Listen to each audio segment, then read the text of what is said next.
আজ পবিত্র জুমার দিন। আমি জানি জুমার দিনে আসর থেকে মাগরিবের সময় দোয়া কবুল হয়। হে রাব্বুল আলামিন, সেই জন্যই আপনার কাছে দুহাত বাড়ালাম।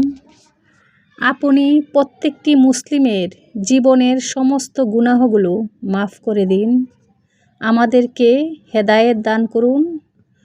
বুঝিয়া না বুঝিয়া জীবনে অনেক গুনাহ করেছি। আমি জানি সেই গুনাহগুলোর কোনো ক্ষমা নেই। তারপরও আপনার কাছে দুহাত তুলে ক্ষমা চাচ্ছি। হে রাব্বুল আলামিন, আমাদের প্রত্যেককে আপনি মাফ করে দিন। আর যারা দুনিয়া থেকে অন্ধকার কবরে চলে গিয়েছে, জানি না তারা কে কোন অবস্থায় আছে, তাদের জীবনের সমস্ত গুনাহগুলো আপনি ক্ষমা করে দিন।